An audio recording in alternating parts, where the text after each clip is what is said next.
Praise the Lord. Hallelujah. Adofo mema wakwaba na nso de bauti asese dwumedie yi so.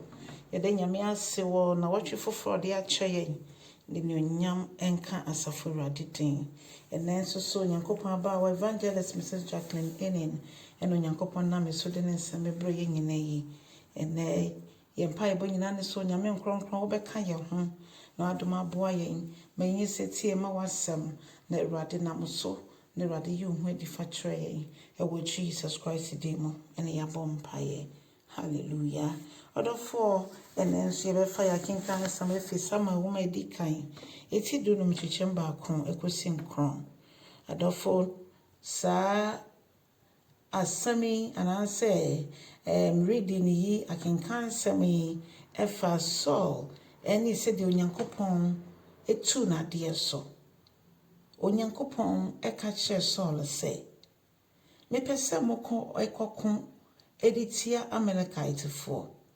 Esan sɛ bra mede me ma Israelfoɔ efi kwan so ba no efi Misraim eba no ɔmo ehyia ɔmo kwan so no ɔmo tietie ɔmo ebra so sɛ me nso so mɛkeka me ho na ɛbaa saa no ka kyerɛ ɔmo sɛ ka kyerɛ Saul sɛ ɔmo kɔ na modi ɔmo so nkonimu a monhwɛ yie na mo amfa mo nsa anka ɔmo bere biara sɛ yɛ nkwalaa sɛ yɛ mmaa ɛyɛ mmarima ɛyɛ agyapadeɛ ɛyɛ mmoa monkom bibia montɔre bibia asesan sɛ ɔmo yɛ nkrɔfo a ɔmo tu Israel so sa.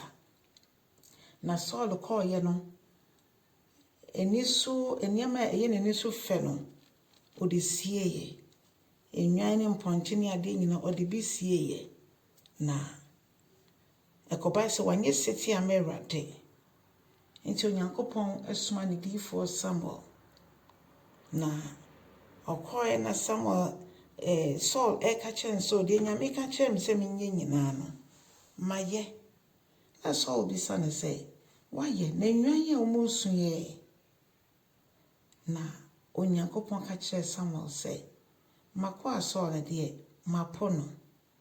So Onyankopɔn ka sɛ wapo obi a na yɛ ade a ehu adɔfo no yɛntimi ɛmbɔ bere yi wɔ bere a Onyankopɔn ɛnka ho. Ɛno nti na deɛ baako hwehwɛ fi yɛn nkyɛn ne sɛ yɛde yɛwerɛ nyinaa bɛhyɛ ne mu ne yɛagye ne di trust and obey sɛ deɛ aborɔfo bɛka no no. Ɛsiane sɛ kwan foforɔ bi ani hɔ a yɛnam so a yɛbɛtumi asɔ Onyankopɔn ani anaa yɛni bɛtumi agye ɛwɔ Onyankopɔn mu.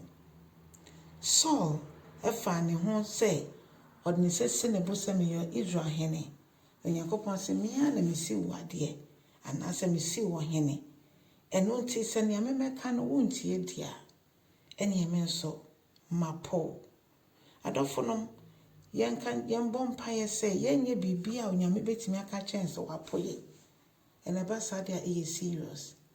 Ɛsiane sɛ Onyankopɔn anadɔyɛ dɔɔso na ɔtumi ka kyerɛ obi sɛ mapo wa saa pɛpɛɛpɛ ewiyɛ brɛ no sɛ yɛn ne yɛdi nkan ewu akɔ sɛ Kristo na ɔreba o. Emu biara no yɛwɔ akonta bibu. So yɛnam nto yɛtu nyinaa no ɛyɛ deɛ so Awurade ani. Yɛabra ɔbɔsɛ sɛ yɛbɔsɛ yɛgyidifoɔ na foforɔ hwɛ yɛn esua anaasɛ ɔmo hu sɛ Nyankopɔn han ne tie mu no ɛno ɛna yɛyɛ. So yɛtumi dɔ yɛ yɔnko sɛ yɛnkasa yɛn ho. Yesu Kristo wabɛbɛwɔ ɛde agye me ne wo nkwa. Ɛno nti ɔpɛ sɛ yɛsɛsɛ wɔ bibie mu. Saul yɛ asoɔden no Onyankopɔn tu n'adeɛ so. Ɛma Samuel esun yɛ paa. Edu beebi no Onyankopɔn ka kyerɛ Samuel sɛ gya esun na pepa w'ani ho. Ɛsiane sɛ me obi foforɔ a mepɛ sɛ ɔno ɛna obɛdi adeɛ. Ɛno akyi na David ɛba bɛdi adeɛ. Adɔfo no yɛn Nyankopɔn fɛbufoɔ nyana na dɔ yɛ dɔɔso. Nanso yɛnhwɛ yie na yɛanyɛ nneɛma a etia Nyame. Sɛ wiase nneɛma bebree na ɛkɔ so etia Nyankopɔn. Na Nyankopɔn ama ne ho mmɔbra dɔɔso. Mama yɛmfa saa akɔnyi ɛnsesɛ fam ɛntiatia so. Na mmom yɛmma ɛnyɛ ade a ɛsom yɛbo sɛ Onyankopɔn na dom no adɔɔso ɛde ama yɛn. Onyankopɔn ɛndom bɔ yɛn nyinaa na yɛnante ɛwɔ setie mu na hyɛ Kristo Yesu din nyam yɛnka nyame asɛm no na afoforo nso ɛbɛhu Awurade na yɛnyina yɛabɔ mu ɔsoro bie na onyame bɛfa ne mma a me ne yɛ mu biara nyɛ ɔyeraba onyame nhyira wo na ɛdɛ nso so aba wɔ mu so aba na sɛ Yesu amen na yɛbɛhyia ɔkyena ɛne na baba nyame nka wɔ ho